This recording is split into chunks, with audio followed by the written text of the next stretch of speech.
It took absolutely no time for us to get back here at Eastfield.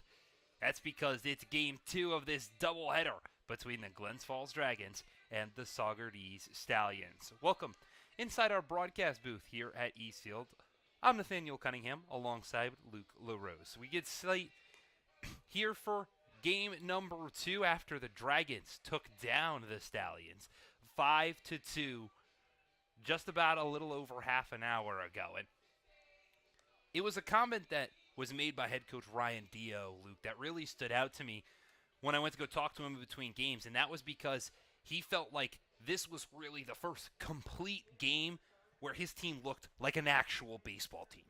Yeah, so I only caught the last couple innings, but the last couple innings were definitely complete baseball.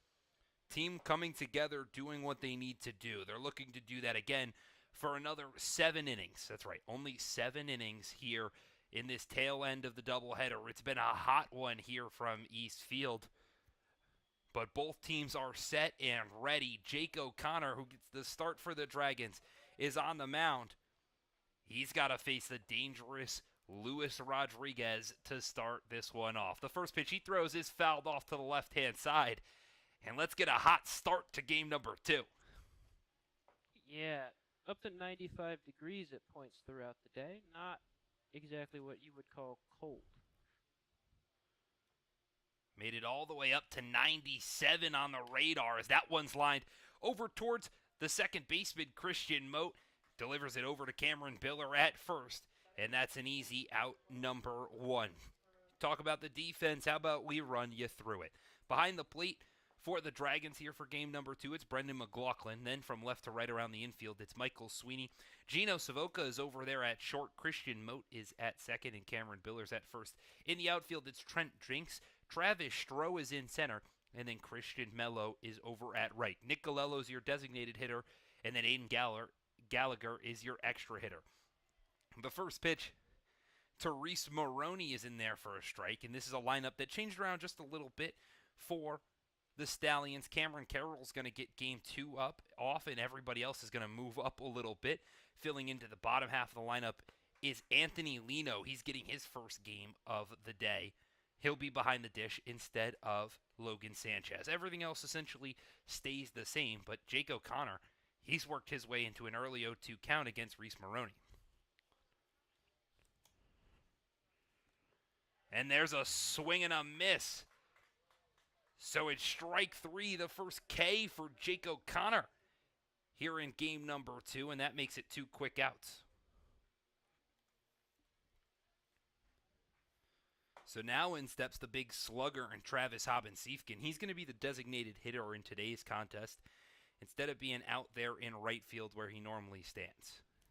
And again, this heat has really impacted quite a few players. A couple of Dragons taking some much-needed time, pouring some water on their head as the first pitch to Hobbins-Siefken is outside for a ball.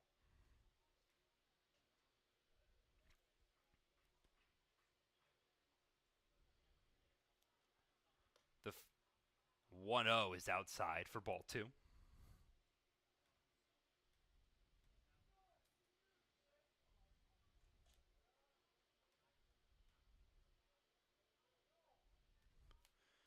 That's a big cut. Hobbins-Siefken was trying to send that one out to the scoreboard. Comes up empty-handed and makes it a 2-1 count.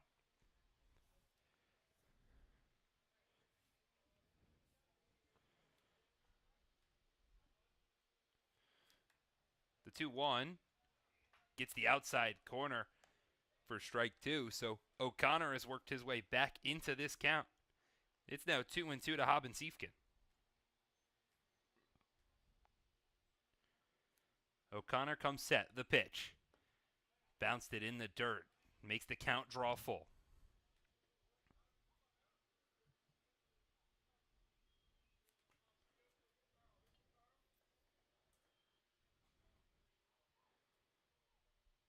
The 1-2. It's popped up foul off to the right-hand side. So we will redo the 3-2.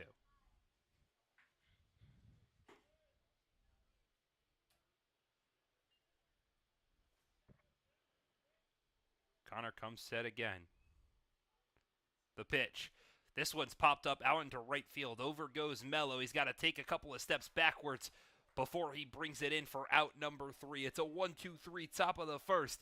And the Dragons can get those bats rolling as we head to the bottom half.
We're back at East Field after a clean top of the first for Glens Falls. They look to have the offensive firepower here in the bottom of the first. A completely different lineup here for Glens Falls. Let's run you through it real quick. Leading off, it's Travis Stroh. He's out in center. Trent Jinks is in left. Aiden Gallagher's the extra hitter. Gino Savoca's over there at short. Cameron Biller's at first. The first pitch to Stroh is swung on and missed. Robert Mello's out in right. Michael Sweeney's over at third. Nick Galello's the designated hitter. Brendan McLaughlin is behind the plate, and Christian Mote is over at second. Stroh lays down a bunt, beautifully placed along the third base line, and you don't get much better than that. First batter of the game lays down a base single on a beautifully placed bunt, and now there's an early base runner with nobody out here in the bottom of the first. First batter of the game, bunt, bold strategy. Glens Falls has been feeling themselves over the last stretch, particularly here at home. It has been quite the stretch for Glens Falls here at East Field. They currently have a record of 3-4. All 3 of those home wins, well, they've come straight as Stroh is off on the move. The throw is immediately bounced, skipped well off the bag. So Travis Stroh will take a stolen base and improve up to second as Jenks watched the ball. I know out in Boonville it was a rough go for them, but here at home they've been really, really great over the last stretch. And the interesting piece about that game out in Boonville is that despite the score saying 13-0, it didn't really feel like a 13-0 game. Glens Falls was barreling baseballs to all parts of the field, where Boonville was a bloop and a blast, a couple of errors, and the next thing you know, they were up by 10. So not really at all impressive loss that didn't seem like 13-0 for sure, and one that this Dragon squad kind of brushed off their back pretty easily. The count's 1-2 now to the 2-hole hitter Trent Jinks.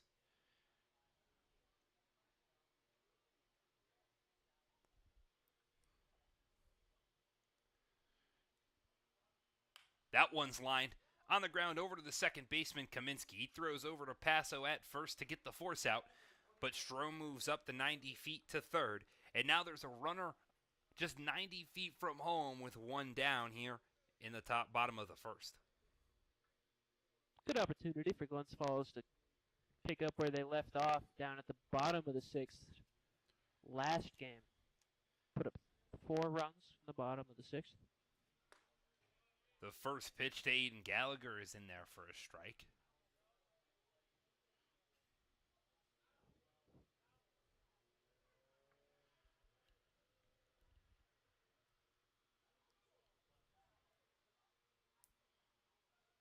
0-1.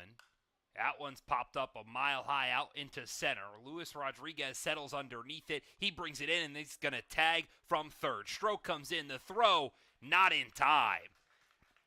So just like that, the Dragons strike first. It's an early 1-0 lead here in the bottom of the first.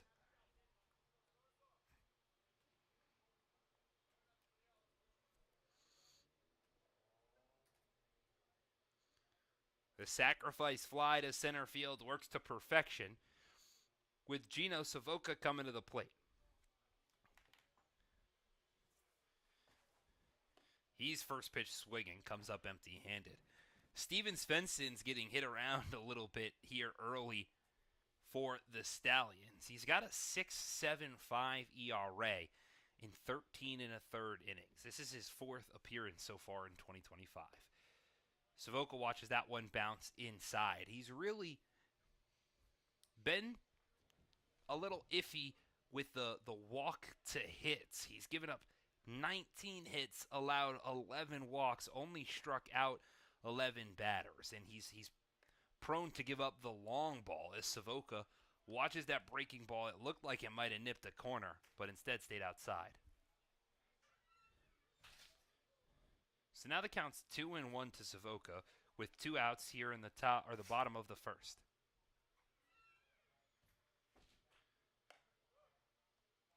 That one misses upstairs. Savoca wanted it, but wasn't sure if it'd get called. It did get called up, so now it's a hitter-friendly count for the cleanup spot. He watches that one bounce past the new catcher, Anthony Lino. It gets all the way into the Glens Falls bullpen or the Glens Falls dugout, and Savoca takes his walk down to first. Savoca's put together a bunch of great pieces of hitting over the last stretch here at home. So mention the new catcher in that pass ball from Anthony Lino. The catcher at a high points, getting his first game here in 2025. As the new hitter is Cameron Biller. He's first pitch swinging. It's popped up out into shallow right field. In comes King, who brings it in for the third out. So the Dragons, they strike first here in game number 2, and they've put themselves up early. It's 1-0. Can O'Connor and the defense keep it up?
And we're back here at East Field, where the Dragons grabs an early 1-0 lead over Saugerties.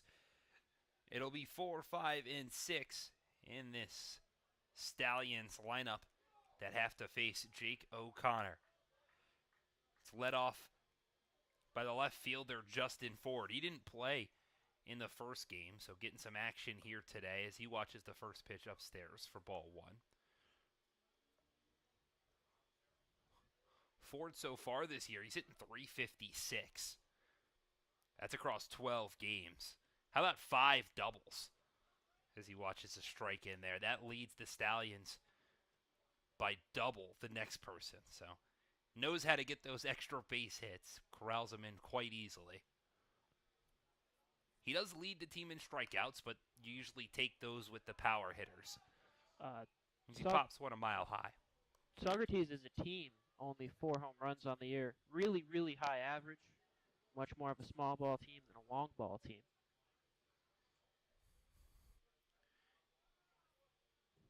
You mentioned only 4 home runs. As that one runs inside and nails Justin Ford up inside along his shoulders. It's a little wild from Jake O'Connor as he looks over at Ford, chaps his chest a couple times, says, "My bad." And it'll put the leadoff runner on. As I was saying, though, 8 players with a double,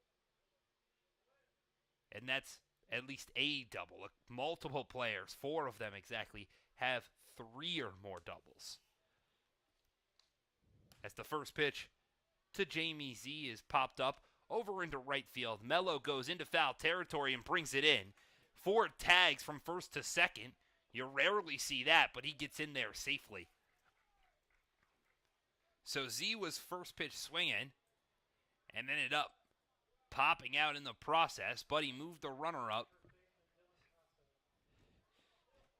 and put a runner in scoring position.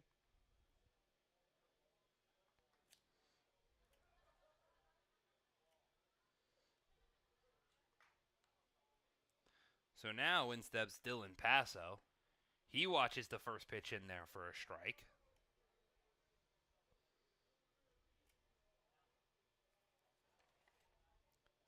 Last game, Passo was 0 for 3. 2 flyouts and a fielder's choice. As he takes a big cut there and digs himself an early 0-2 count. The Stallions, they only had 3 hits. Cameron Carroll, who isn't in the lineup for this game. Jamie Z had 1. And then Ryan King, the designated hitter, had the other, as that one's fouled straight back. So we'll redo the 0-2.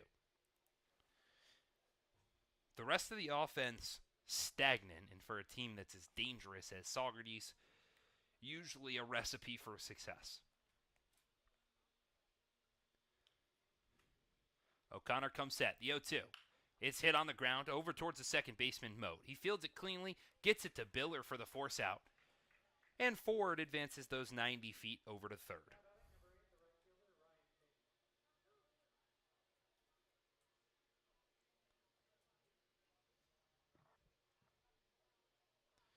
So now in steps the right fielder, Ryan King. He got his first bit of action here in 2025 last game, where, like I mentioned, he went 1 for 3, came around to score a run in that 2-out rally of a 5th inning as he pops that one foul out of play.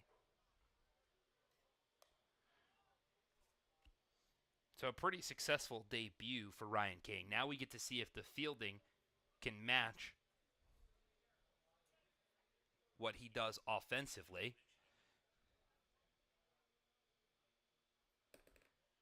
That one's chopped on the ground over to third. Sweeney fields it cleanly, but doesn't attempt to throw over to Biller at first. And the Stallions tie this game. A weird play. Sweeney fielded it cleanly on the hop, but didn't think that he could get King at first. And so instead of trying to commit an error, it's going to go down as an infield single for Ryan King. And it's an RBI that makes this game even once more.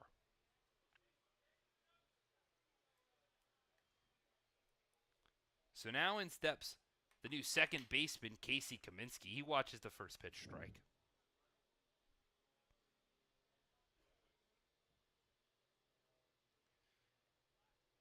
Feels like this might be an offensive onslaught from both these squads after a pretty pitcher's duel in game 1. That one's chopped on the ground over to the shortstop, Savoca. He throws over to Biller at first and gets the runner by a half a step. So despite the leadoff hit by pitch leads to a tying run coming across for Saugerties. And now this is a tie game once again. Can the Dragons offense formulate something and get back to it?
We're back at East Field, now in a tie ball game here in the bottom of the fourth.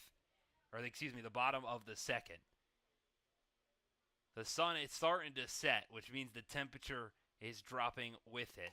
Might be good news for these Stallions and Dragons players. As in steps Robert Mello, the right fielder. He didn't play in game number 1 either, so he's getting his first bit of action here today. Watched the first pitch outside, but watches that one nick the outside corner.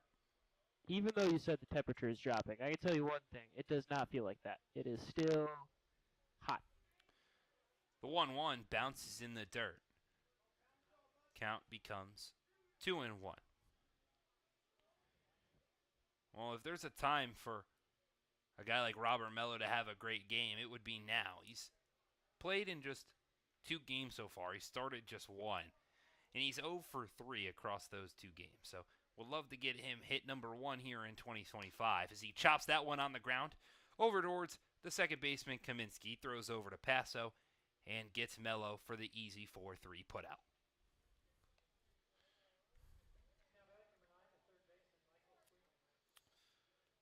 So now in steps the third baseman, Michael Sweeney.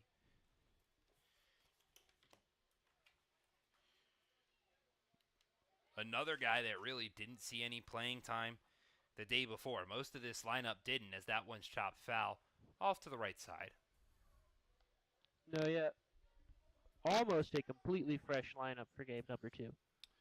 Sweeney, though, is one of those guys that has played in most of the games for Glens Falls this season. He's actually played in the most of anybody on the team, as that one's popped about a mile high into shallow left-hand field. Justin Ford comes in 2 steps, settles underneath it, and brings it in for out number 2.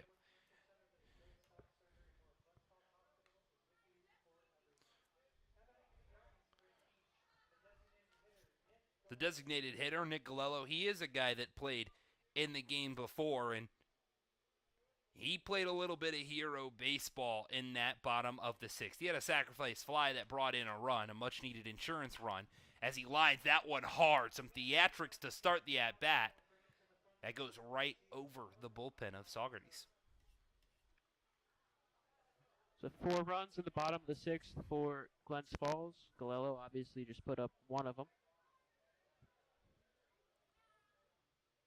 It was Galello's 5th RBI of the year as he pops that one up again a mile high. Luis Rodriguez got to take 2 steps to his left, but that's a can of corn out in center field.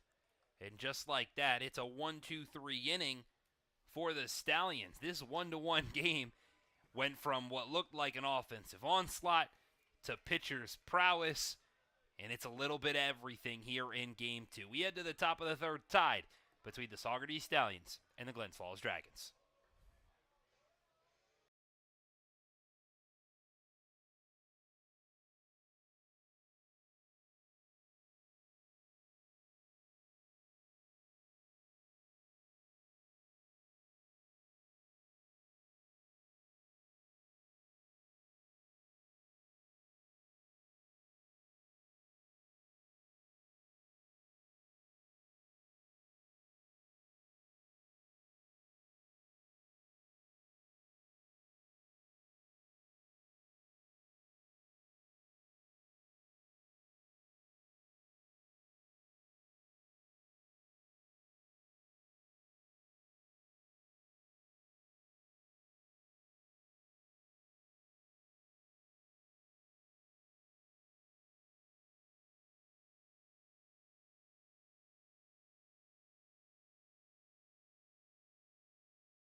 It's a tie ball game as we enter the top of the 3rd here at East Field. Jake O'Connor going back out for his 3rd inning of work. He's got to face 9-1 in 2.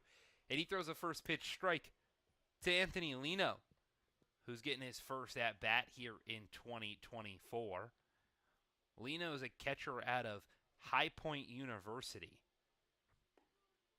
He watches the 0-1 pitch bounce in the dirt. Just finished up his freshman year where he didn't play in a single game. But out of high school, he was a first-team all-conference guy and a Mercer County tournament champion out of Millstone Township in New Jersey. So the 5'8" catcher looks to make a new impact and give some depth because Logan Sanchez, who's been their everyday starter behind the dish, has been getting beat up a little bit over the last couple of games. That one bounces in the dirt. So the count evens at 2-2 to the new guy, Anthony Lino. Fun fact about High Point University, they've got a free ice cream truck at all times for their undergrad students. They've also got one-of-a-kind fine dining areas. That one's chopped off to the left-hand side. Foul out of play.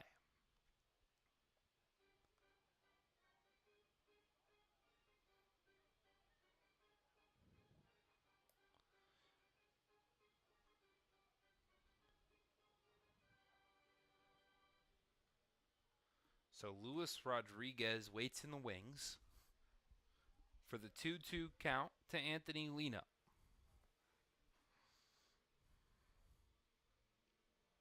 O'Connor delivers. That one runs inside and nails up. So the first at-bat of Anthony Lino in 2025 is a hit by pitch. The second of the day for Jake O'Connor. And now the lineup flips over for a dangerous Saugerties squad. And probably the most dangerous man, Luis Rodriguez. He started the game off with a ground out to second. And he was a part of the inning-ending double play that ended up being the game-ending double play from Cameron Carroll. He was the runner on first. So the first pitch he sees, he lays down a bunt. This is beautiful down the third base line. In comes Sweeney, and he can't field it cleanly. So a hit by pitch to Anthony Lino, a base knock from Luis Rodriguez, and now there's two runners on with nobody out here in the top of the third.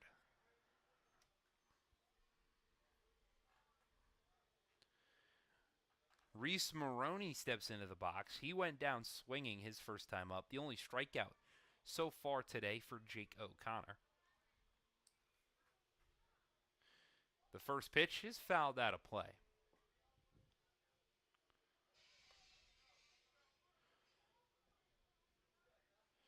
This will be the the seventh appearance of the year for O'Connor, but it's his first start. He has not started any of his 6 appearances, even with the 1-1 record he has, as that one's fouled straight back. Counts becomes 0-2.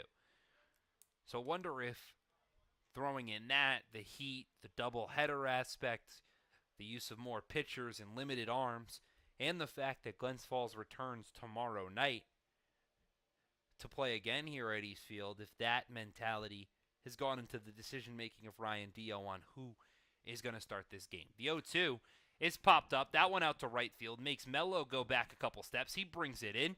Tagging from second is Anthony Lino. He'll get into third pretty easily. And Rodriguez stays at first. So the sacrifice fly to right field puts runners on the corners with only one out. And a dangerous slugger in Travis Hobbins-Siefken to the dish. I might be wrong, but it's looking like it might be a bullpen game for these 7 innings. Christian Mello tossing around. Just trying to take it easy on his starters is a possibility for Ryan Dio. That ball is high. The first pitch to Hobbins-Siefken's up for ball 1. And again, this is the second game of 5 straight here at home for Glens Falls. They get a rest day on Wednesday. As Rodriguez is off on the pitch, he doesn't even slide. He makes his way into second, increases his league-leading stolen base total to 22, and now puts 2 runners in scoring position. As the 1-1 outside. But it's 5 straight home games. This is game number 2. The Dragons play tomorrow, Thursday, and then Friday. So pitching is going to be of a premium, one that the Dragons need to have be perfect or as close to it, as that one misses upstairs and the count becomes 3-1. Mello might just be up as a precaution in case things get out of hand in this inning. Of course, you've got 2 runners in scoring position with only 1 out. We did see J.J. Trudeau getting warm at the end of last game if he was needed. He was not, as Haben Siefken tried to send a ball to outer space. Instead, the breeze from his bat gave us a nice cool down up here in the press boxes of East Field as the count draws full. Much needed cool down, I might add. The 3-2 is outside for ball 4. So Haben Siefken will waltz his way down to first base, and the bags will now be loaded. It'll be Lino at third, Rodriguez at second, Haben Siefken over at first, and another slugger in Justin Ford at the dish. He actually started the second inning off with a hit by pitch. And that's what allowed him to come around to score. That's line down the line, and it's going to get down for a single. Rodriguez going to turn around, and he's going to score. Haben Siefken advances to third, and then Ford's going to advance to second on the throw. So a 2 RBI single for Justin Ford puts Saugerties in front. They now lead it 3-1.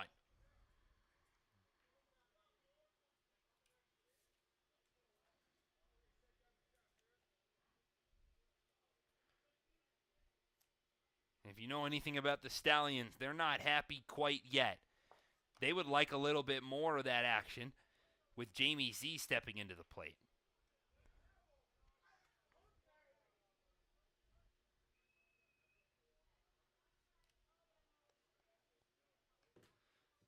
The 0-1 is popped up out into shallow right field. Mello comes in, gets it.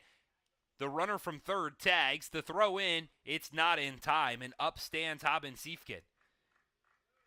So now the sacrifice fly from Jamie Z makes it a 4-run game in favor of Saugerties.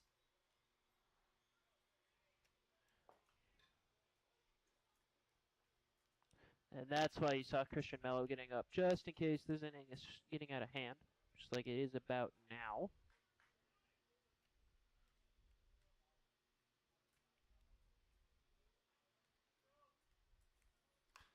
And that one's first pitch lined into the right center field gap. Ford will score easily.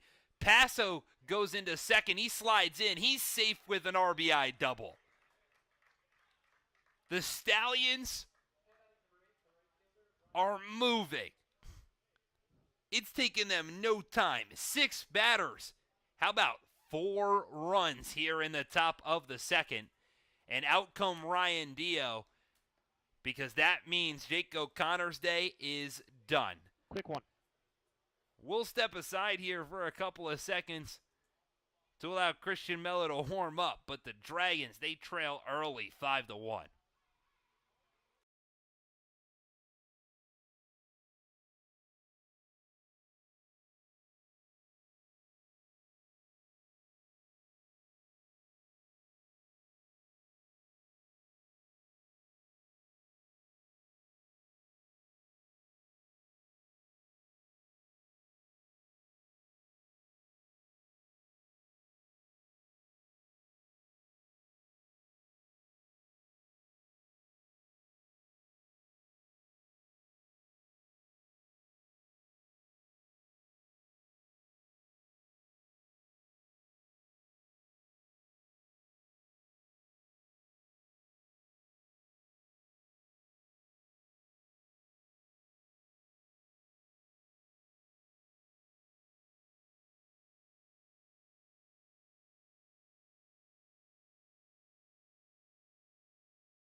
Welcome back to East Field as the Dragons trail the Stallions 5-1 here in the top of the third. Jake O'Connor's day ends, and it's a pretty rough one. 2 2/3 inning pitched, gave up 4 hits. Currently has 5 runs, all of which earned.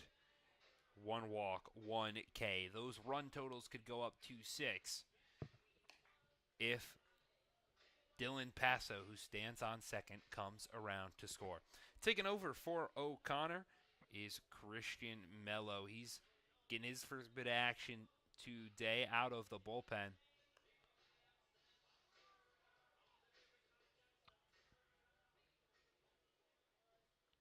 And Mello not had the best start to 2025, a 12.46 ERA in 5 appearances. He's only pitched 4 1/3 innings, where he's given up 6 earned runs. He's walked 7, but he struck out 8, so he's shown promise to be able to finish it off, but has not been able to keep the command in check. He's got to face, at a minimum, the 7-hole hitter Ryan King, who fouls off the first pitch back. I think Dio, Matt Gonzalez, and the rest of Glens Falls would like it if Mello could eat up a few innings, just because they're so early in this home stretch. And game 2 of a doubleheader is going to burn a lot of arms. I don't think they want it to go away from O'Connor at such an early time, I should say. Mello continuing to look. The 0-1 misses upstairs for ball 1. Was speaking with a couple of the pitchers down in the Glens Falls bullpen.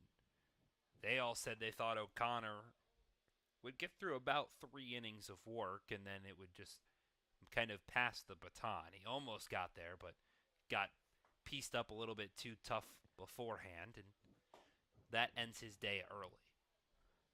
So just about on schedule in terms of how Glens Falls thought this game would go. Don't know if they thought it would be 5-1, but yeah, staff-wise. The 2-1 from Mello. Bounced in the dirt, gets away from McLaughlin behind the dish, and Passo will easily make his way up to third. So now the wild pitch puts a runner just 90 feet from home with 2 outs here in the top of the third. It's only a 7-inning game here today, and because of that, or the reason I mention that is with Saugerties seeming to slug their way into success, is that one misses low, and it's ball 4 to Ryan King. With Saugerties kind of slugging their way to success, you very well could see a mercy rule happen. It only requires 5 innings, so if the Stallions lead by 10 or more after 5, the game is over. So now in steps Casey Kaminsky, the 8-hole spot. He grounded out to short his last time up back in the second, excuse me. The first pitch he sees is low for ball 1.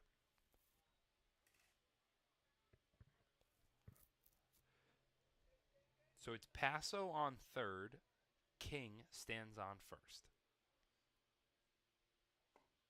The 1-0 misses low.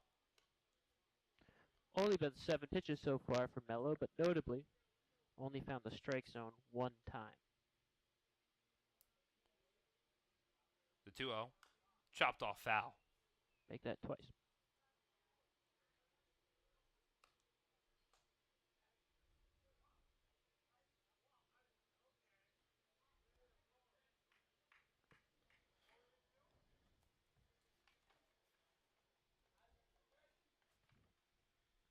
Mello comes set, takes a look at first and throws.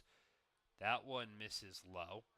Trying to find that part of the zone around the knees. Can't seem to find it, and has worked his way into a 3-1 count. Kaminsky's the last batter before the lineup turns over here in the third. Anthony Lino, who's on deck, started this work off. The 3-1 is in there for a strike. Kaminsky thought that was 100% ball 4. Started throwing the bat, but instead had to hold on to it and step back in there for the 3-2 pitch. Gave a big head shake, too. Mello gets his sign, comes set, takes a look at King at first, who will be on the move on the pitch. The throw. Bounced in the dirt, gets away from McLaughlin behind the plate. King thought about working his way over towards third. Instead, he halts, and Paso comes around to score on the wild pitch after the walk. So just like that, Saugerties, they add another run. They now lead by 5. And it's officially been 10 batters to come to the plate here in the top of the third. So far, been an inning to regret for Glens Falls. Regret and forget. The first pitch bounced in the dirt. Still only 3 strikes so far in the game for Mello. 2 of which have been foul balls, so You're you correct could make with that. the argument only 1 true strike. There's the 1-0. Also bounced in the dirt, gets away from McLaughlin, but it holds King at second. Matt Gonzalez is going to go up and talk with Mello. Have a conversation to try to settle him in. Nobody moving in the bullpen, so this is definitely just to calm him down.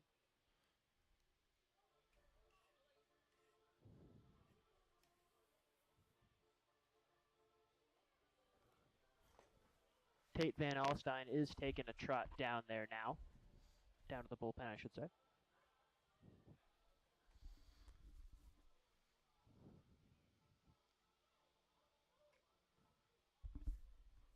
A relatively quick meeting from pitching coach Matt Gonzalez goes out there. Gino Savoca having some extracurricular words for Christian Mello on the bump.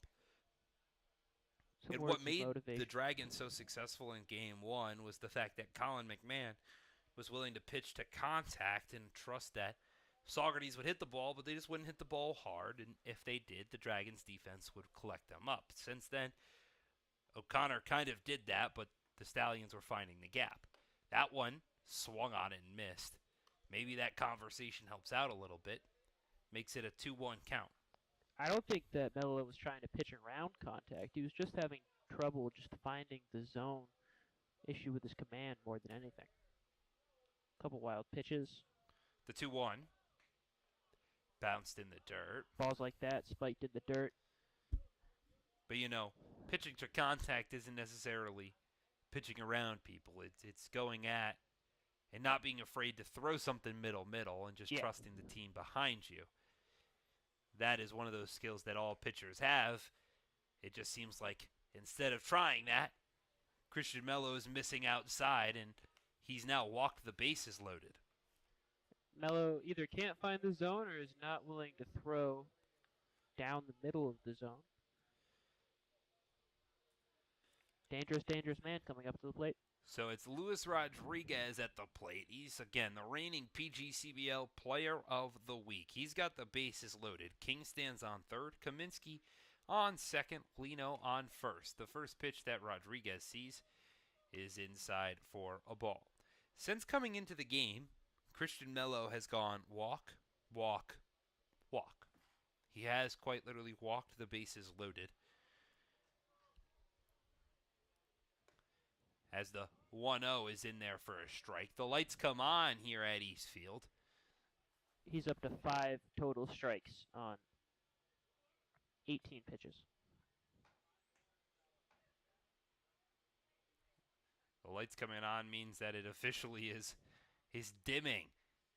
This bright and what feels like a burning day as that one misses outside.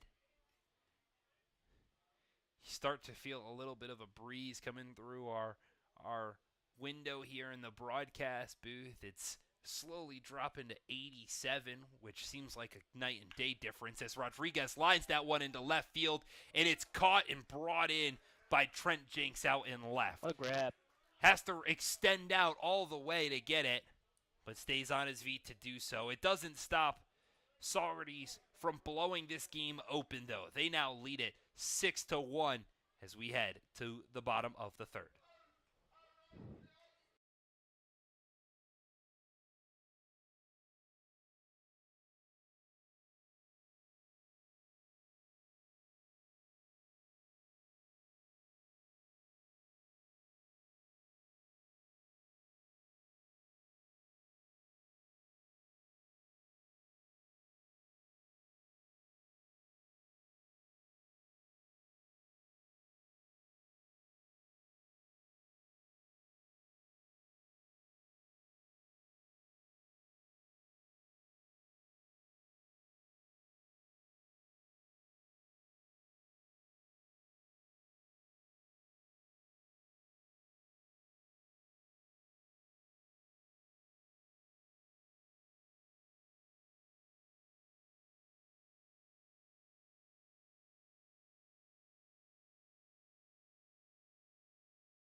We're back at East Field, and it's a massive deficit for the Dragons. They trail 6-1 here in the bottom of the third. Just one hit through 2 innings. The Stallions, they've got 4 hits, but they've scored a lot of runs thanks to some walks, some errors, some wild pitches, a whole lot of everything has resulted. The Dragons, they need their offense to step up, and they've done so here at home pretty well. It'll be 9, 10, and 1 here in the bottom of the third as Brendan McLaughlin watches the first pitch ball, and the 1-0 pitch nips the outside corner. Yeah, just got to navigate a 5-run hole. They've done it before, though.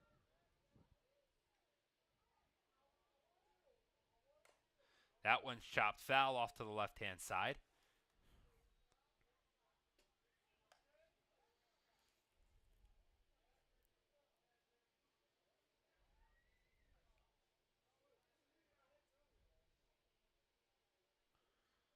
The 1-2. It's popped up.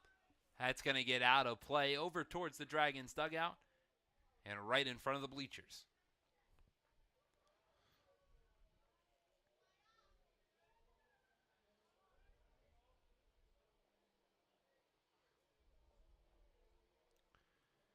We'll redo the 1-2. Runs inside, almost nails Brendan McLaughlin. So now the count becomes 2-2.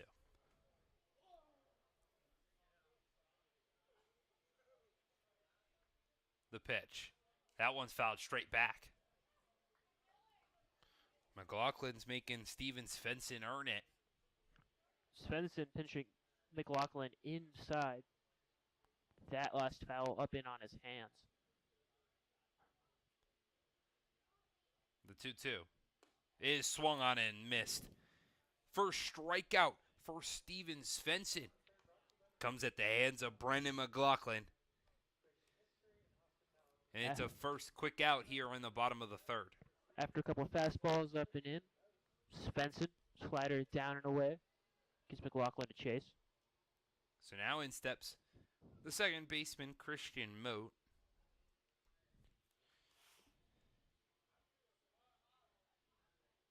The first pitch he sees, he takes a big cut at and comes up empty-handed. Moat so far this year, he's hitting just 133. Got 2 hits in 15 at-bats. This is his 7th start this season. The 0-1 is in there for a strike. Count is quickly 0-2.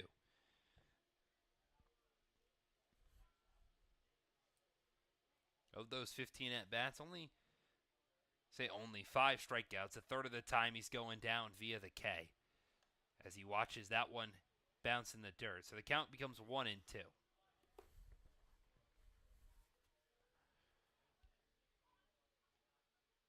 The 1-2 is swung on and missed.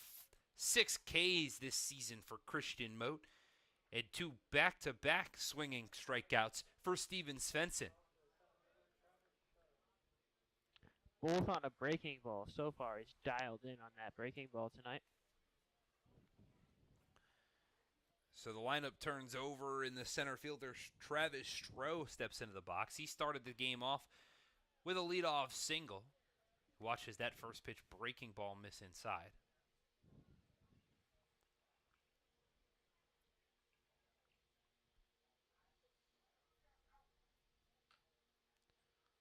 The 1-0.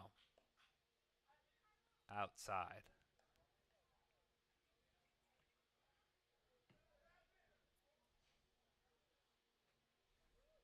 Stroh, one of the few players on this Dragon squad with that closed stance. The 2-0 runs inside but misses for 3-0. It's tough to throw it inside with a guy who looks like he's crowding the plate and then has that step out to be able to turn and pull that ball down the left field line. The 3-0 pitch right down Broadway. Yeah, Svensson likes to pitch these right-handed batters inside. Trying to pitch them up and in, see if they will chase down and away on a slider. The 3-1. Popped up a mile high on the infield. Into foul territory goes Paso, and he brings it in for out number 3. So it's been 6 up, 6 down for Steven Svensson in the second and third. And he's been stellar while the offense keeps adding on. Will Saugerties put it away, or will the Dragons keep it clean?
We're set here for the top of the fourth with the Stallions leading the Dragons 4-1. Alongside Luke LaRose, I'm Nathaniel Cunningham. Glens Falls' offense, an offense that's been stellar, popped off in the first inning and has been silent ever since. Now the Stallions have taken over. They look to keep that success going as the first pitch to Reese Maroney is chopped off foul. Usually Glens Falls and their offense seems to come alive later in the games, but once again it is a 7-inning game due to it being a doubleheader today. So that one misses upstairs for ball 1. not quite panic time, but you're getting close over at Glens Falls. The Dragons, they came alive for 4 in the 6th inning last time, so this game is not at all over as that one runs up well upstairs and past the head of McLaughlin. But it is a conversation that, when speaking with Dragons head coach Ryan Dio, when they get into those kind of big deficited games like they did on Saturday against Boonville, at times this team can just give up. The 2-1 tries to get a breaking ball in on the outside half. So yeah, game is still within reach. You do start to notice when they dig themselves deeper and deeper holes, more and more mistakes start to happen. If they play a close game or have the lead, they tend to play a better baseball game. That one almost runs inside and nails Reese Maroney. It gets away from Christian Mello for ball 4. So now the leadoff batter will waltz his way to first with Travis Hobbin-Siefkin to the dish.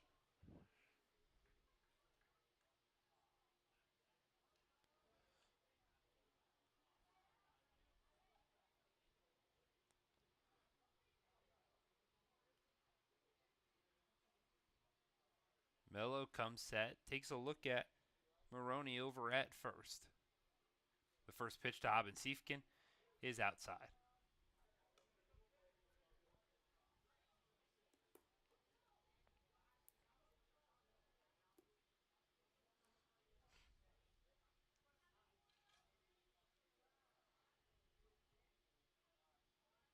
The 1-0 is outside. They try to back pick him, but Maroney gets back in time. An excellent throw from McLaughlin and a great play from Cameron Biller over there at first to just kind of turn and trust. But instead, not able to get him successfully.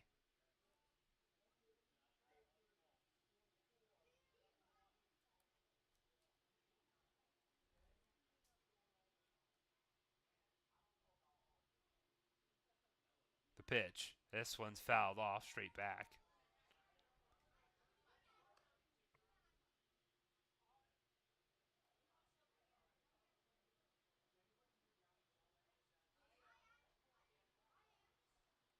So the count is 1-2.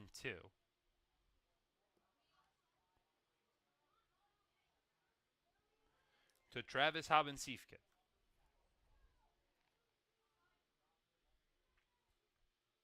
Mello set, looks over at first, delivers. The pitch, chopped off foul to the left-hand side. Habensiefken's missed quite a few that he's just chopped foul today. So has Luis Rodriguez. The two of them combined have not had really a stellar day. Rodriguez, in this game, he's 1 for 3. Habensiefken's 0 for 1 with a walk.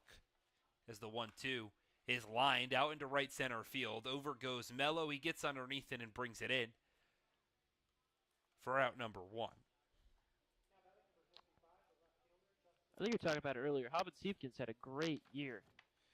But something about these Dragons, he doesn't have a whole lot of success. You talk about what he did in game number 1. He went 0 for 2, drew a walk.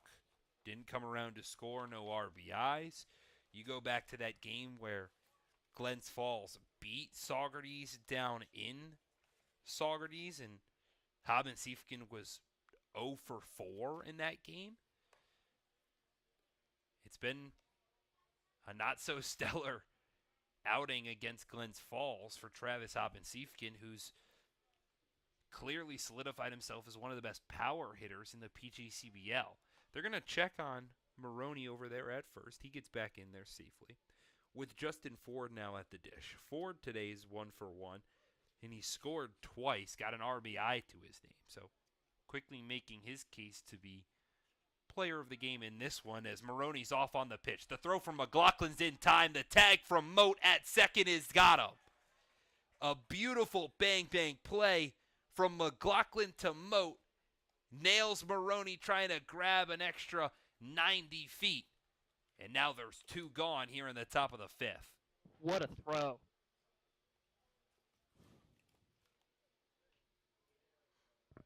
I think we've seen a lot of progression from McLaughlin in terms of everything. That ball is up and in. It'll be ball 2. He's gotten better defensively, keeping balls in front of him, gotten better throwing runners at second too.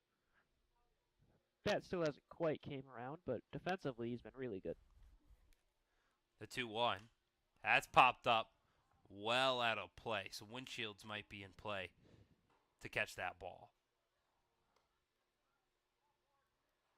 Often you say a ball gets fouled off towards the parking lot, and there's quite a bit of distance between field level and actual car placement. But every once in a while you'll get one that's hit a mile high and a mile deep, but in foul territory. That was one of those where our insurance better be good. The 2 is outside for ball 3.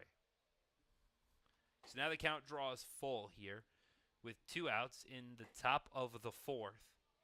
Saugerties leads 6-1. The payoff.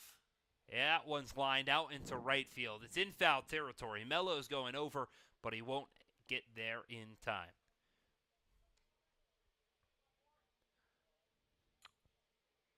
That ball almost hit the scoreboard for the football games down in the right field corner.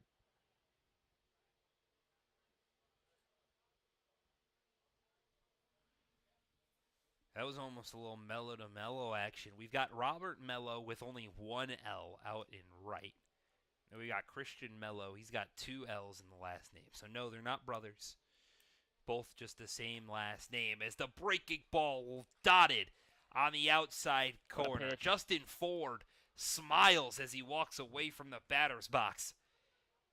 You knew it. It's the first strikeout for Christian Mello today. And that sends us to the bottom of the 4th.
We've reached the halfway point here at Eastfield of game number 2 as we enter the bottom of the 4th. That's right, the bottom of the 4th, the halfway point in the 7-inning doubleheaders.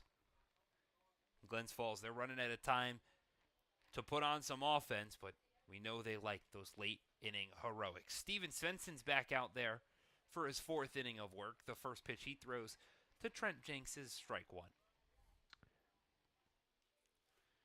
Jenks so far today is 0 for 1, grounded out to second his last time up. The pitch runs inside, almost nails him, but a breaking ball cuts back in at the last second. That ball was darting right for his feet. The 1-1. Just a bit upside. High. So the count becomes 2-1.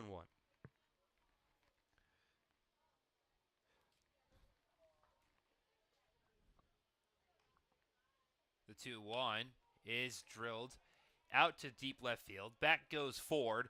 It's going to get over his head and off his glove. Jenks is going to get round second. He's trying to go to third. He's going to get in there safely. So Trent Jenks legs out a triple. And maybe the Dragons are going to roll. They've got a runner 90 feet from home with nobody out here in the bottom of the 4th. That ball just kept carrying and carrying and carrying. Looked like Ford might have had it, but it just kept going and going and going. Goes over his head, hits the base of the wall. Got over the head of Ford and thought he tracked it, but it went just off his glove and kind of bounced around there in left field as the first pitch to Aiden Gallagher's curved in for a strike.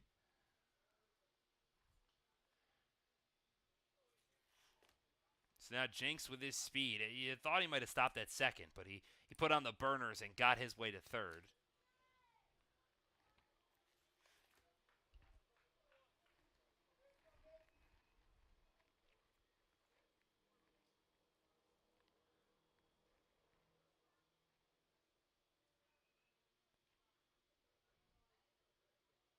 The 1-1. That one's popped up foul out of play.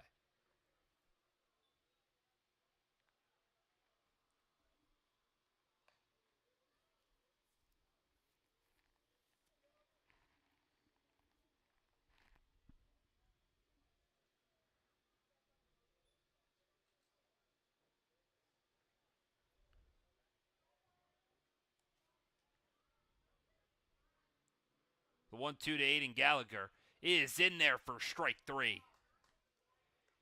The third strikeout for Steven Svensson is a nice way to follow up the leadoff triple.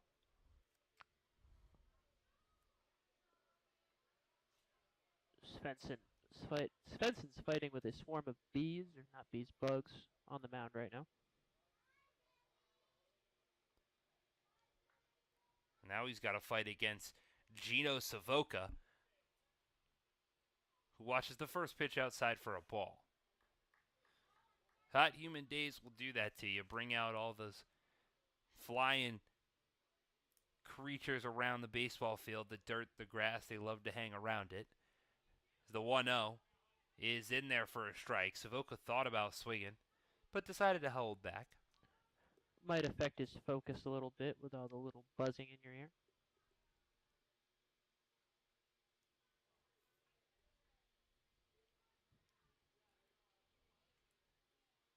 The 1-1 is low. Savoca, a very animated player for these Dragons. It's a guy that often seen as kind of that glue guy. He goes, or the team will go as he goes. And the team would love for him to go score another run as that one nips the bottom corner and you could see it. The animation, the disdain with that call makes it 2-2. Yeah, if he doesn't like something, he'll let you know. Also a big clutch hitter and a huge spot for Glens Falls. Did it in game 1, would love to do it again in game 2. The 2-2 is lined straight at the first baseman, Paso, and he brings it in. It was a little bobble hit straight into the belly button.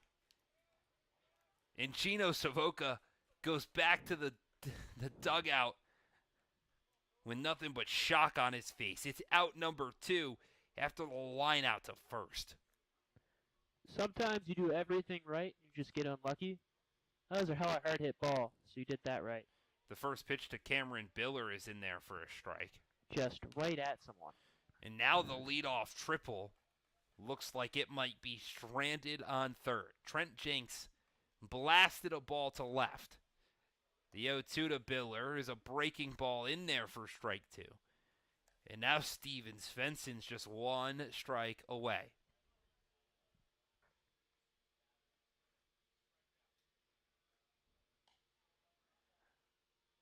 The 0-2 from Svensson is fouled off. Biller had to make a little bit of a protection swing there. Keep himself in the count.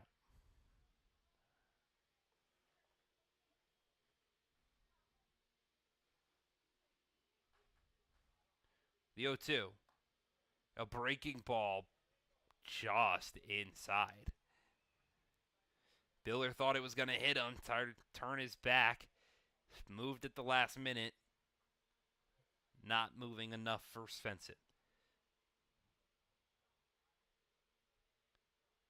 Now Stevens taking his time, shakes off one pitch, and Biller says, no thank you, we can reset. So he goes and steps out.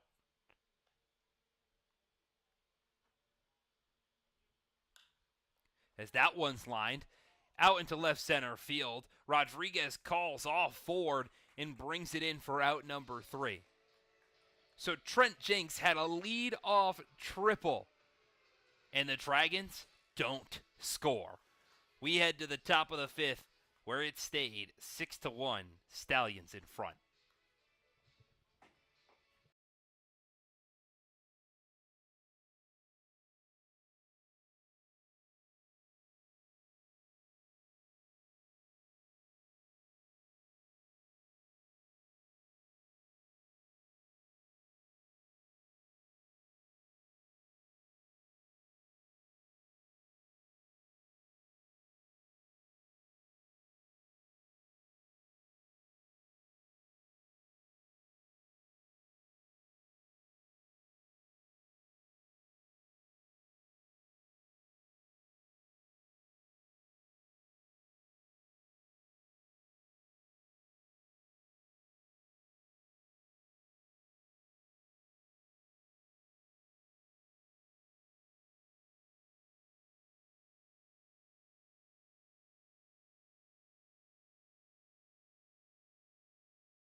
It's bottom of the 5th time here at East Field with the Stallions still leading the Dragons 6-1. Christian Melo's day has come to an end. It stops after an inning and a third where he gave up 0 hits and 0 runs. He only struck out a batter and he walked 4. Taking over on the bump for the Dragons will be Tate Van Elston. He's got to face the 5, 6, and 7 hole hitters in this lineup. The first pitch he throws is for a ball. And Van Elston's appeared in just one game so far this season. He's got a 9 ERA. He's only thrown an inning. So we'll see how long the leash is here if he can keep it in the zone. He's walked 3 batters in that one inning that he pitched where he gave up only 1 run. The 2-0 is popped up weakly over to the shortstop, Savoca. He settles underneath it and grabs it early for out number 1. He'll take a 2-pitch out every time. 3-pitch, my bad. So a soft pop-up for Jamie Z brings Dylan Passo to the plate.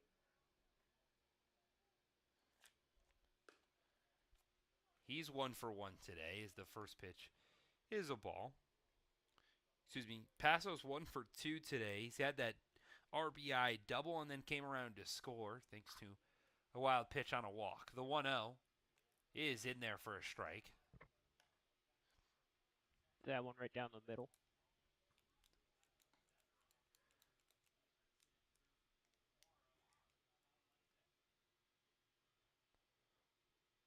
The 1-1. That one's lined over the head of Biller and into the right field along the line. Passo's going to try to take for second, and he's going to be in there standing up. So it's a 1-out double for Dylan Passo, his second extra base hit of the day. And the Stallions, they got a runner in scoring position with only 1 gone.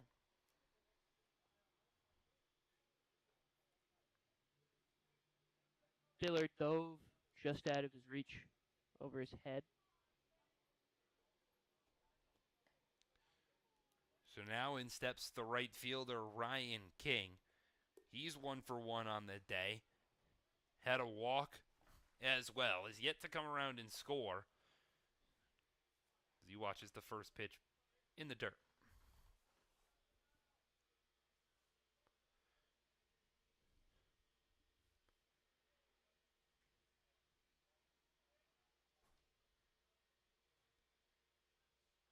The 1-0. Also low. Just the second appearance of the year for Tate Van Alsten. He's got an early runner in scoring position to deal with. The 2-0. Bounced in the dirt. Gets away from Brendan McLaughlin to the backstop, which allows Passo to move to third base. So the wild pitch puts a runner just 90 feet from home. And now it's a 3-0 count to Ryan King. Not a great start for his second appearance of the year. The 3-0 is in there for a strike.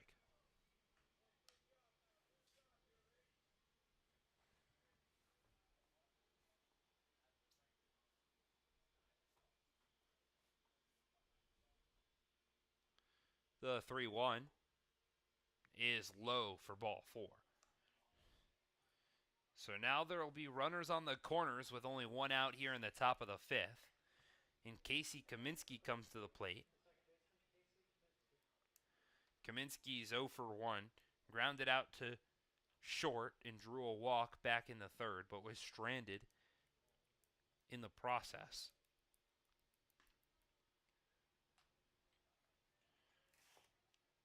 We haven't seen if King has got wheels, if he's going to try to take off for second. The first pitch to Kaminsky is low in the dirt for ball 1. King came around to score twice in game number 1. He reached his first time due to a single and then the second time due to an error as that one's fouled off to the right side. In case this inning gets out of hand, Gabe Gifford up and throwing in the Glens Falls bullpen.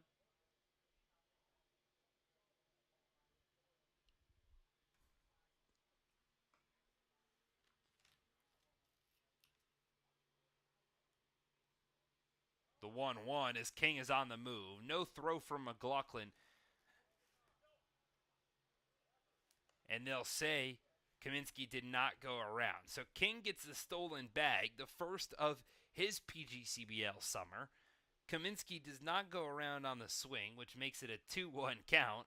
And now there's 2 runners in scoring position. The pitch from Van Alsten hits the outside half. Kaminsky is not happy.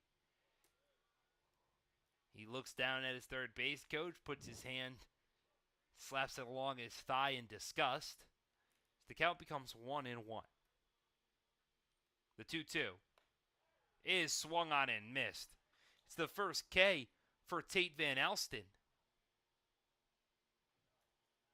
He sits Casey Kaminsky down.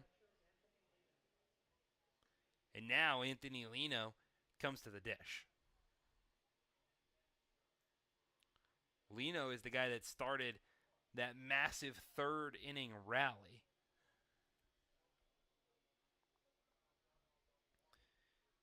And it all started with a hit by pitch. Technically hasn't registered in that bat here today because he was hit in that third. And then in the third inning, he also drew a walk. He came around to hit twice. He lines that one into right field. A misread from Mello, but he comes in, makes a diving play to save 2 runs from scoring. So the score stays where it's at. It's 6-1 Stallions as we head to the bottom of the 5th. But it seems like Saugerties is going to leave here with a split.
We enter the bottom of the 5th, and Glens Falls trails by 5. It's 6-1 in favor of Saugerties, and for an offense that's been so explosive, that's had success here at home, that's been pretty much as good as you could ask for, today has been anything but that. It's just 2 hits in their 4 innings so far. And last inning, I think, is the epitome of it, Luke, when Trent Jenks hits a leadoff triple and he gets stranded at third. The first pitch, though, from Steven Svensson to Robert Mello is in there for a strike. A complete mirror image of what we saw, at least at the end of this opener of the doubleheader, where they just had everything clicking. The 0-1 bounced in the dirt. Yeah, the complete opposite of what happened in Game 1. The offense was clicking, but they did score 4 of their 5 runs late in the game. And with it still being the 5th, it seems like it might not seem like there's a lot of game left, but there still is quite a bit to it. The 2-1 is outside for ball 3. Steven Svensson is entering his 5th inning of work, but there is some movement out there in the Saugerties bullpen. The 3-1, that one's fouled off to the left-hand side. He keeps that one straightened out a little bit. Robert Mello's got himself a home run.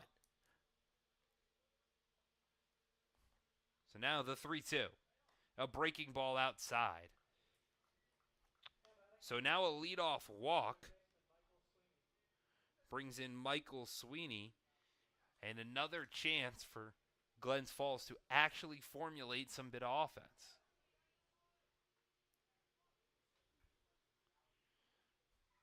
The first pitch to Sweeney is well inside. Thought to be a throw down by Lino behind the plate to try to get Mello sleeping at first, but instead just goes back to the pitcher's Svensson. The 1-0 is right down Broadway. Doesn't seem like Melo's in any hurry to steal second.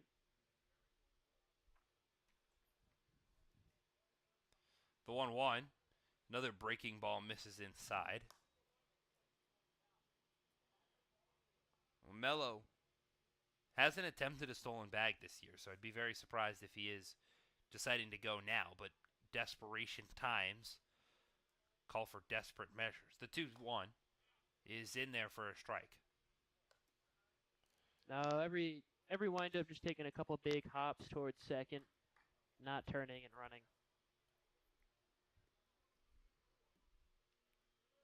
The 2-2.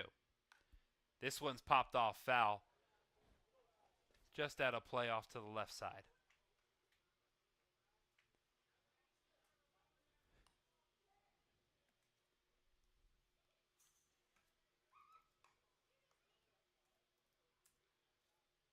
So now we'll just redo the 2-2.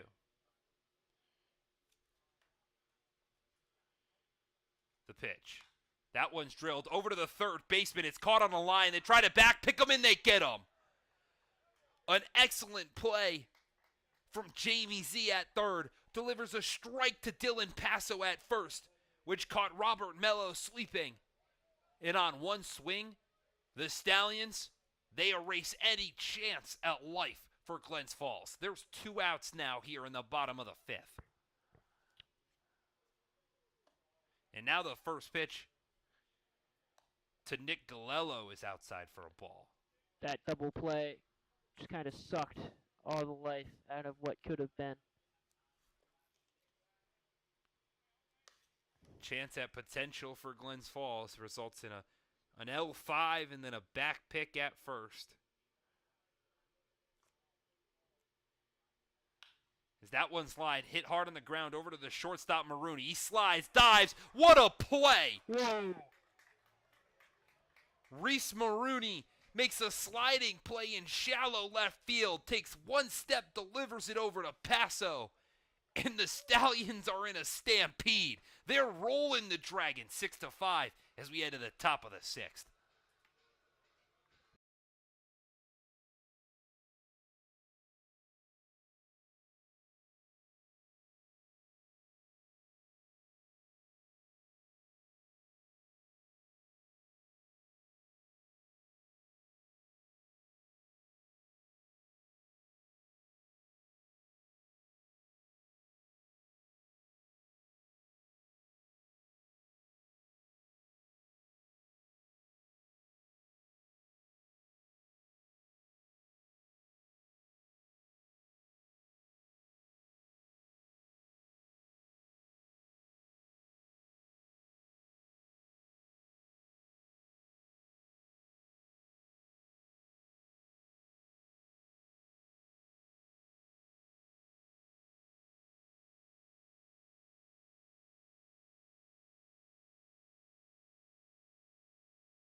We're back at East Field, here for the top of the 6th. And Tate Van Alsten, his day, well, it's come to an end. It ends after just one inning, where he gave up one hit, walked one, struck out one. Didn't allow any runs. Taking over on the bump will be the lefty Gabe Gifford, and he's got a tough task to face the top part of the lineup, led off by Luis Rodriguez, who we were talking about a little bit earlier. Him and Travis Hobbensifkin, the big names in this Stallions lineup, been held quiet today, both here in games 1 and 2. As Rodriguez tries to square around and bunt, but it misses outside. So Rodriguez so far today, he went 0 for 1 with 2 walks and a hit by pitch in game 1. Today he's 0 for 2. Lays that bunt down the first base line. Biller grabs it, tags the bag, and gets him in time. Rodriguez dove head first into first base and almost got there. Biller just beat him by a half a step. And so it's an early and quick out number 1 in the top of the 6th. There's really not much that Luis Rodriguez can't do.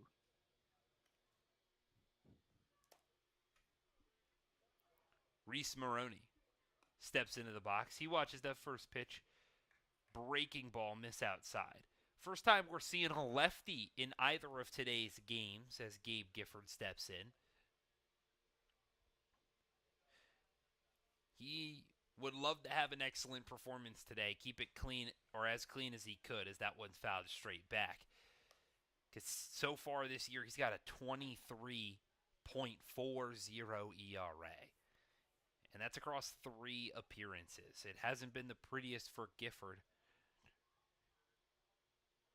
who through 5 innings has given up 13 runs.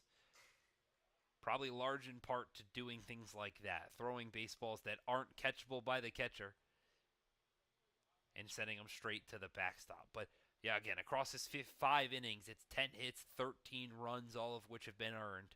He's given up 8 walks and only struck out 9. Also gives up the extra base hit quite a lot, 4 of them this year. That one's chopped back up. He jumps up and grabs it, does Gifford, delivers over to Biller at first.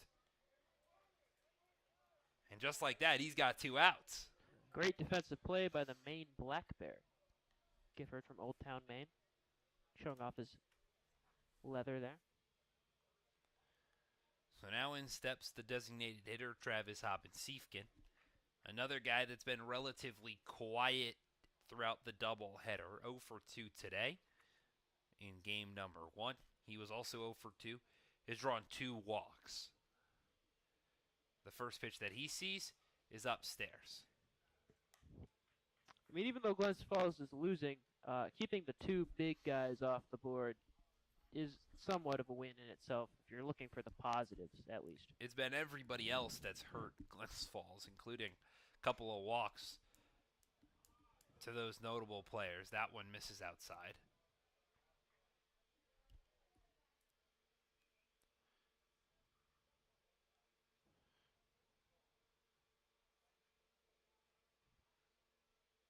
The 2-0. Tries to get a breaking ball to curve in as well out. And now Travis Hobbensifkin will just keep the bat on the shoulders. He'll happily take his 3rd walk. The on-base percentage will go up either way. The 3-0. Oh, he's swinging away. Got the green light when you're up 5 runs. Took a big daddy hack there. Came up empty-handed, so the count becomes 3-1.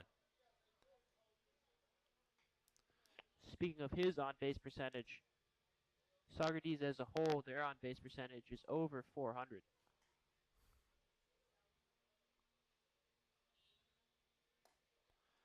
The 3-1 is outside for ball 4. So Hobbensifkin will take the 2-out walk.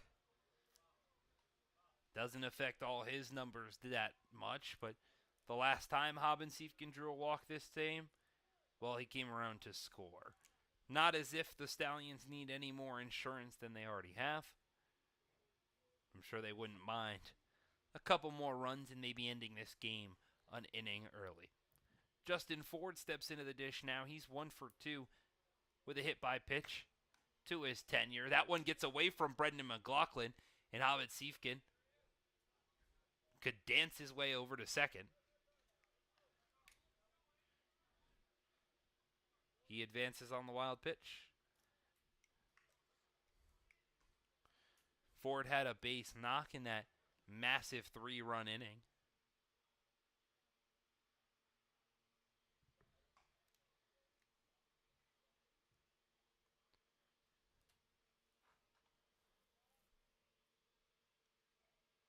The 1-0 is in there for strike one.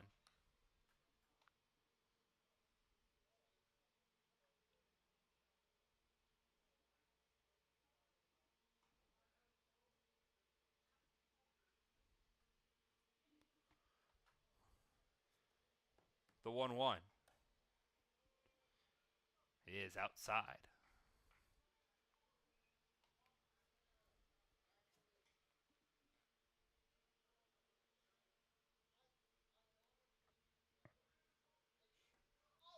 A big cut comes up empty-handed for Justin Ford. So now the count evens at 2 apiece with deuces wild. You got 2 balls, 2 strikes, 2 outs. Travis Hobbins-Siefkin sits at second. Gifford comes set, and the pitch is a breaking ball outside, and now the count draws full.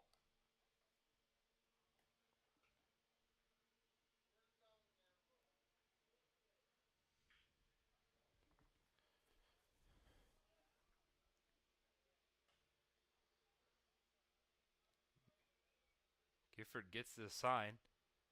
The payoff. It's fouled. And we'll do it again.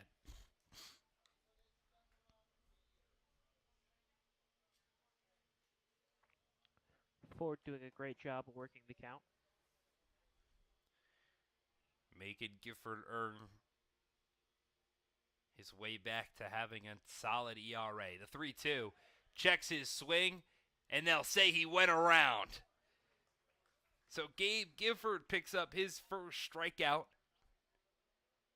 on Justin Ford and strands Hobbins-Siefkin at second to keep the game right where it's at. The Dragons, they've got 6 outs to go to make some offense happen, or they split this doubleheader.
We're back at East Field as we enter the bottom of the 7th. Or the bottom of the 6th, excuse me. Saugerties starting pitcher Steven Svensson, his day has come to an end. Pitches 5 innings, gives up just 2 hits, allows 1 run, walks 2, and strikes out 3. Taking over on the mound is John Ryder. He's got to face 9, 10, and 1. But the first pitch he throws is outside for ball 1. Svensson pitched a great start. Looking for Ryder to maybe get the last 2 innings of work. Not going to be a save opportunity for Ryder, who in 2 games has only appeared in 2 games so far this season with a 13.50 ERA in 3 1/3 inning. The 2-0 is a big cut. Comes up empty-handed for McLaughlin.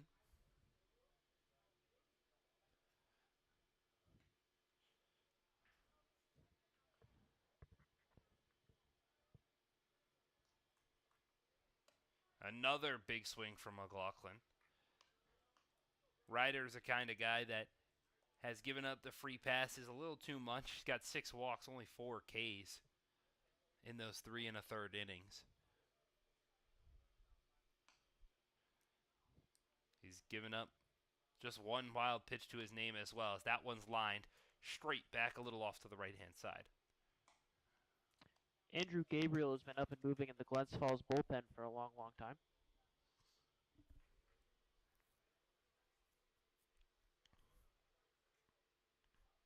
So the 2-2.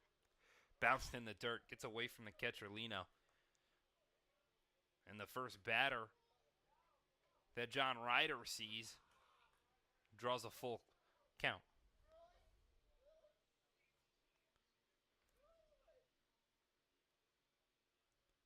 The 3-2 is well upstairs, hits straight off the backstop, and McLaughlin will take his way down to first.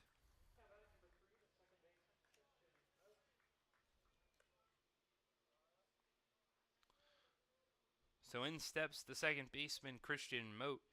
And here in the 6th inning, this is Moat's second at-bat. That rounds out the lineup, but just the second time. So the pitching staff between Steven Svensson and now John Ryder really been stellar. The first pitch to Moat misses well upstairs, gets behind Lino, and McLaughlin will take his way up to second. The command for Ryder out of the bullpen has been lackluster at best. Yeah, you can say that.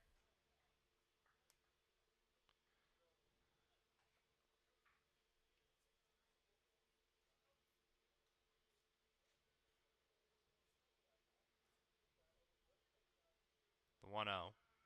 Missed upstairs, gets past Lino again, and McLaughlin will make his way to third. So 2 straight wild pitches allow Brendan McLaughlin, who drew the leadoff walk, to end up 90 feet away from scoring with Christian Moat in a 2-0 count. He's nowhere close on any of those last 2 pitches. Ryder comes set, delivers that one up and inside, and McLaughlin took a nice big lead in case it did get away from Lino behind the plate to come home and score. Same with that last pitch. That was in on Moat's head. So it's now a 3-0 count to Christian Moat. Top of the lineup waits in the wings. The pitch is outside for ball 4. A little closer that time. So now there's runners on the corners with nobody out, and it's back-to-back walks to welcome John Ryder to this game. Travis Stroh steps into the box. He's 1 for 2 in today's game. Got a single back in the first, came around to score. He's got a stolen base to his name, but then popped out in foul territory. The first pitch he sees is outside. They're going to check back at third. The throw, not in time. We're trying to catch McLaughlin sleeping down on the base paths, but he was able to dive back in there.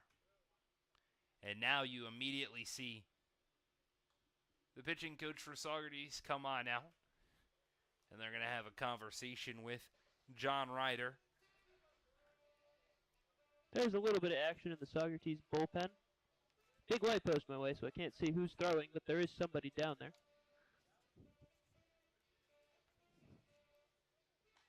just in case Ryder continues to struggle, I would guess.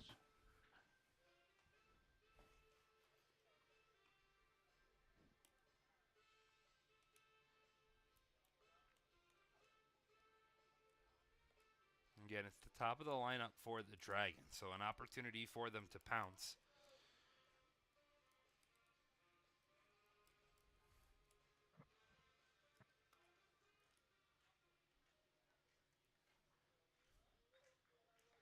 It's a 1-0 count to the leadoff hitter, Travis Stroh.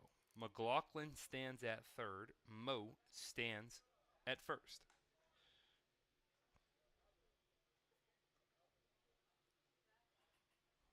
The 1-0 is upstairs for ball 2.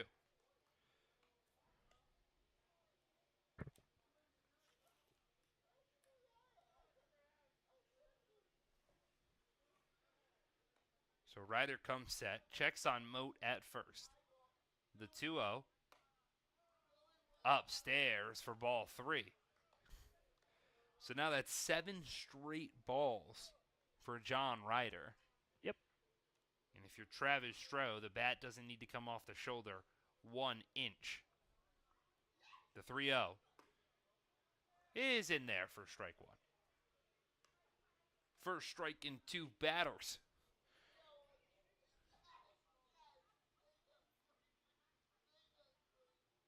Ryder comes set. Moat's on the move. The 3-1 is in there for a strike. So the count's going to draw a full. Travis Stroh not entirely in love with that call. And now there's 2 runners in scoring position thanks to Christian Moat's stolen base. The payoff from Ryder is swung on and missed. His first strikeout of the day sends Travis Stroh down, swinging. Comes in a big spot for Ryder. That walk would have loaded the bases for Trent Jenks. So Trent Jenks steps to the dish. He's 1 for 2 today and had that big triple back in the 4th. That led off the inning, and he didn't score. A failed opportunity as he breaks his bat on that one over to the shortstop, Maroney. 1 run's going to score, but they get Jenks at first, and it's a sacrifice that Saugerties will happily give up.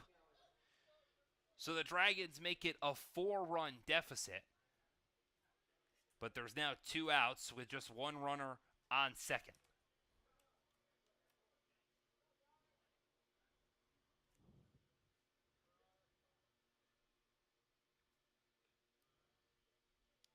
The first pitch to Aiden Gallagher misses upstairs.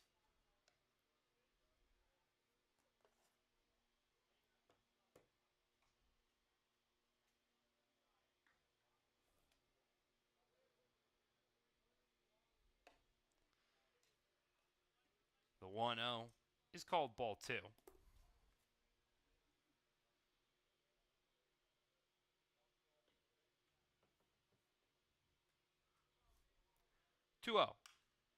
Hit out into right field, and that's going to get down the right field line for a base knock. Gallagher's going to round his way to second. Into score is going to be Christian Moat. And the deficit, it's cut in half. It's now a 3-run game with 2 outs here in the bottom of the 6th. 2 great at-bats back to back to back, and we've got a pinch hitter for Gino Savoca. It'll be Enrique Diaz. So in steps Enrique Diaz, who in game 1 was 0 for 2. The first pitch he sees is upstairs, gets past Lino behind the plate, and Gallagher will take his way down to third. So the wild pitch moves the runner 90 feet closer. I think we're both thinking it. Interesting decision by Ryan Dio to pinch hit for Savoca in this spot. Trusting a guy that has been swinging the stick well. Enrique Diaz, it's not like he's been absolutely terrible. They both hit around the same. Savoca so far this year is 207. Enrique Diaz is 219. That one gets away from Lino behind the plate, and Gallagher is going to come in to score. So 2 wild pitches bring around Aiden Gallagher. 6-4 ball game. And now it's a 2-run ball game.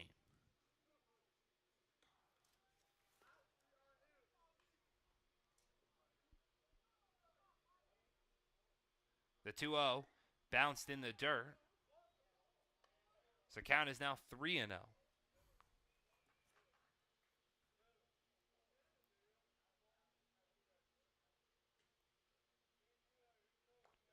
The 3-0 is in the dirt. So Enrique Diaz draws the 4-pitch walk. And now the Dragons' dugout is getting a little rowdy. You can hear them getting up, getting excited. We've got a mound visit. It's the second mound visit of the inning, which means John Ryder's day is done. He doesn't complete the full inning. It's just 2/3. So we'll step aside for just a couple of minutes with the new pitcher warming up. But don't go anywhere. The Dragons, they're starting to mount a comeback.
We're back at East Field with the new pitcher, Jace Van Velkenberg, on the mound for the Stallions. John Ryder's day comes to an end after just 2/3 of an inning. He gave up 1 hit, has allowed 3 runs. If Enrique Diaz comes to score, that would make it 4.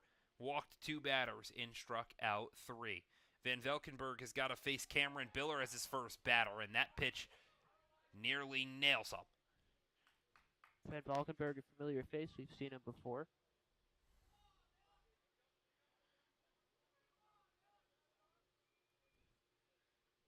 The 1-0 to Biller is swung on and missed. Biller trying to maybe get some redemption there. Van Velkenburg so far this season has been stellar for the Stallions. He's got a 0.73 ERA in 4 appearances, where he's worked over 12 innings. The check swing from Biller gets away from Lino, and they're going to say Biller went around. No even appeal for that one. A questionable call makes this a 1-2 count. With 2 outs and Diaz standing on first. Diaz dancing around over there. Van Velkenburg, the 1-2. It's popped up on the infield. In comes Maroney. He settles underneath it and brings it in for out number 3. So we head to the 7th. The Dragons, they put up a 3 spot, but still trail by 2. They need to keep it clean and get the bats going once more if they want a chance.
Gabe Gifford's perfect inning of work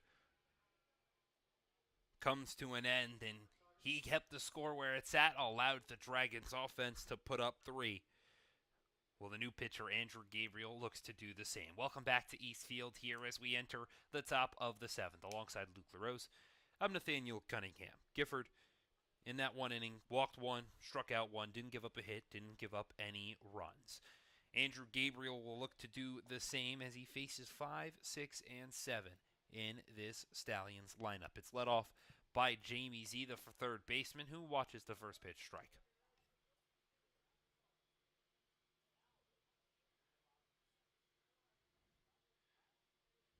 Gabriel this year in 2 appearances, he's got a 1.93 ERA in 4 2/3 inning of work. Given up just 1 run so far on the year. He's also walked just 1 hitter so far this season. He's got 4 strikeouts to his name, has been known to get hit around, has got 5 hits given up.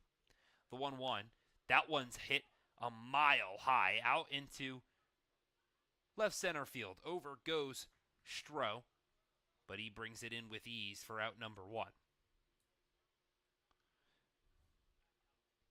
Yeah, Gabriel's had a great year so far out of the pen. So now in steps Dylan Passo, who's 2 for 3 with 2 doubles today. Both of them. One of them he came around to score. The other one got all the way to third but couldn't quite bring it in. The first pitch he sees is a ball.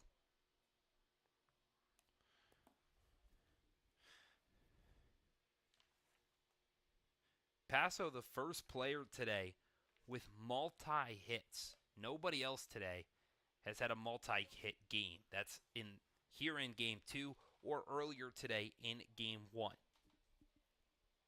The 1-1, that one's chopped off foul. Just caught the top of the net and stays in Eastfield.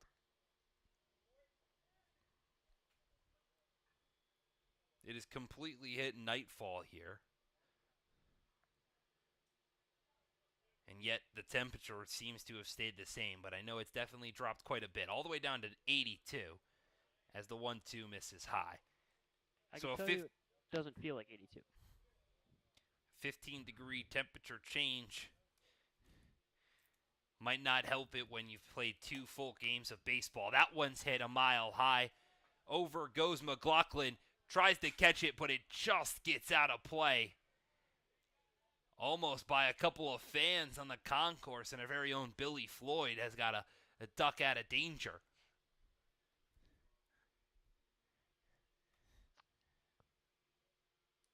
Got stuck up in the netting after it bounced up. McLaughlin had an excellent read behind the plate, was holding it as it kind of moved, usually on those backspin ones straight up. The 2-2. A breaking ball lined over to the second baseman Moat, and it's brought in for out number 2. It looked like it was a single the whole way, but Christian Moat did an excellent job to track it and prevent Dylan Passo from picking up hit number 3.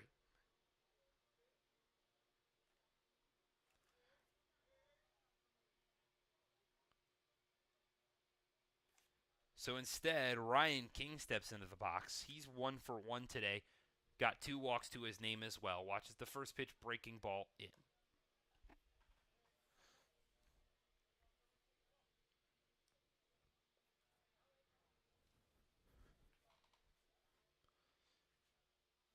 The 1-0 misses even further inside for ball 2.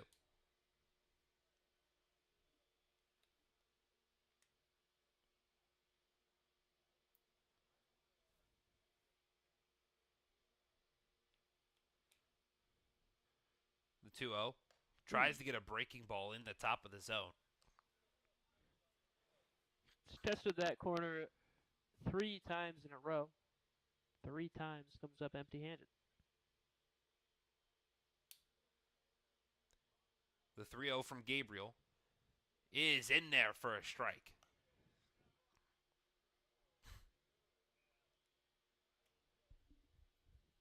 Gabriel working the inside part of the plate here with King. The 3-1. That one's lined out into left field. In comes Jenks, and it's going to get down for a base knock. Jenks gets it in quickly to prevent King from trying to take second. And the 2-out single puts a runner on first. Jenks couldn't quite get a good read on that ball. Looked a little confused out in left field. Falls just right in front of him. So now in steps Casey Kaminsky.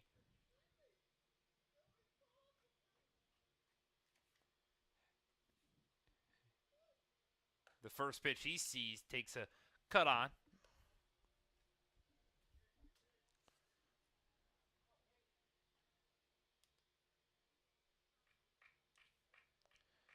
Kaminsky today is 0 for 2 with a strikeout, a ground out, and he drew a walk back in that massive third inning. That one's hit hard on the ground over to third, outside the outstretched hand of Enrique Diaz. It's going to go all the way down to the corner. Jenks brings it in, gets it to Diaz. The relay, no throw at the plate, and the Stallions get one back.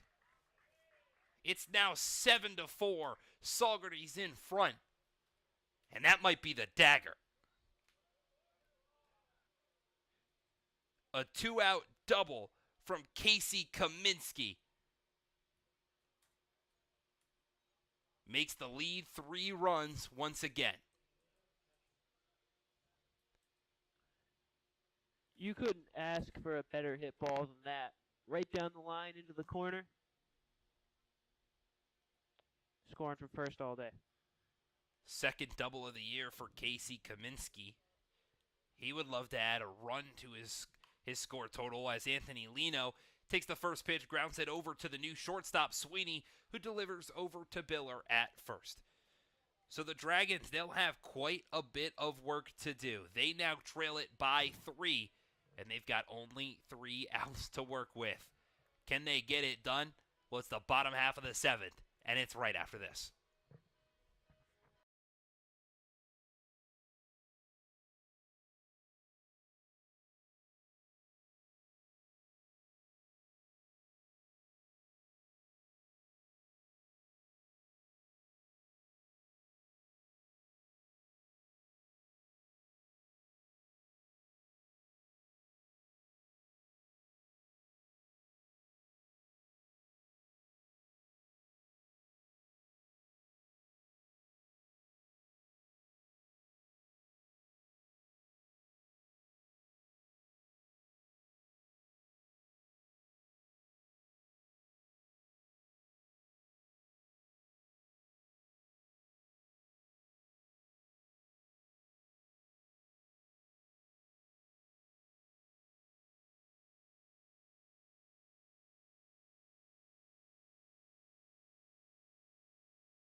It's time for the bottom of the 7th. The last chance for Glens Falls to make this one a game. They trail by 3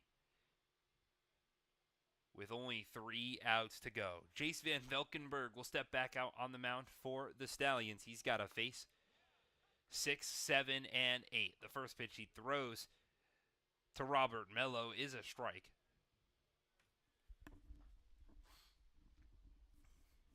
And now the 0-1. That one's lined out into the gap of left center field. Rodriguez moves over, and that's easy work for a speedster like him. Brings it in for out number 1. So now in steps the new shortstop, Michael Sweeney. Sweeney moved over to short. When Diaz came into the game for Savoca, he moved over to third. The first pitch to Sweeney nicks the outside corner for strike one.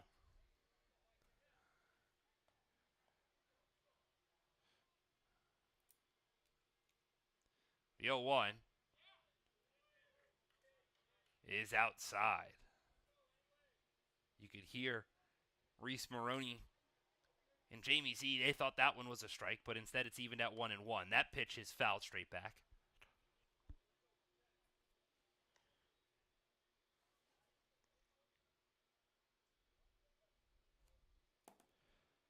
So now the count's 1-2. The pitch is in there for strike three.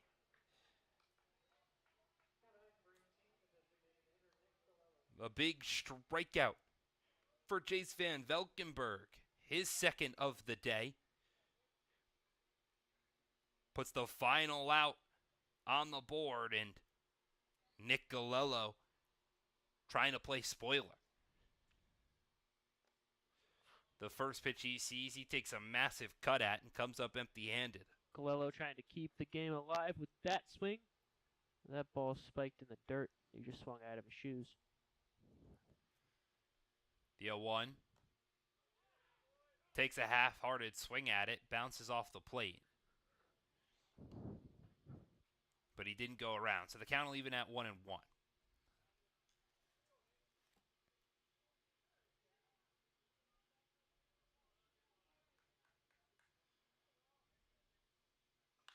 That one's lined foul, hard off to the left-hand side. So now the Dragons are down to their final strike.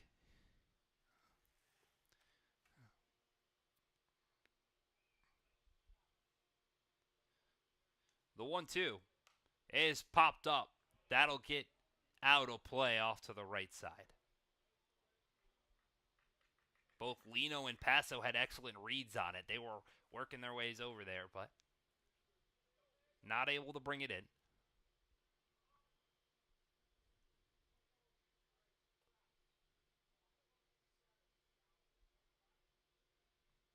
So the 1-2 is chopped straight in front of the home plate. Out comes Van Valkenburg, and the throw over the first baseman Paso out into the Glens Falls bullpen. It gets away from one hitter.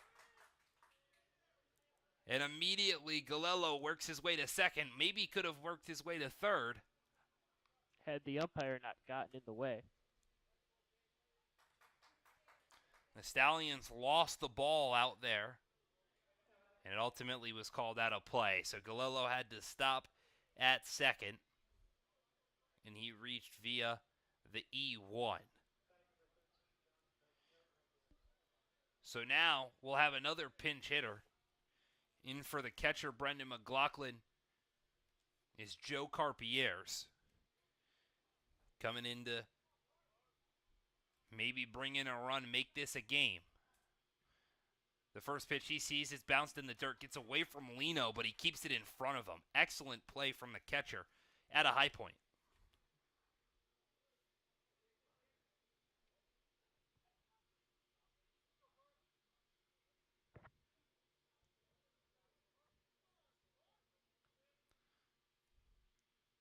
The 1-0. Bounced in the dirt again. Lino with an excellent job putting his body on the line on this hot summer day. Blocking the baseballs. Keeping it where it's at. It's now a 2-0 count, but Galello has had no room to move. The 2-0 is swung on and missed. Big cut.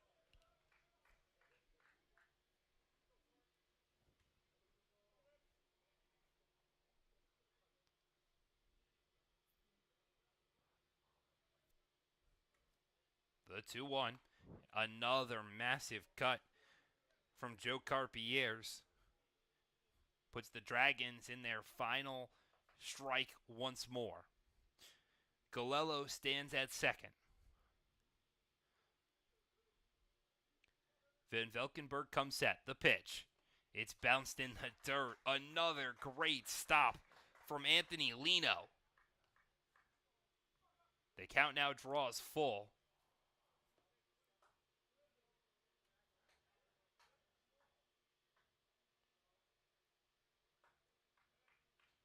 The 3-2. It's popped up out into right field. King barely has to move, and he brings it in for out number 3.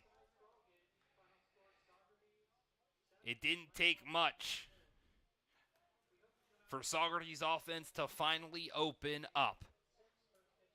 It took them until the second game, but a massive third inning where the Stallions scored 5 really put all the pressure on that was needed and allowed Saugerties to split the doubleheader.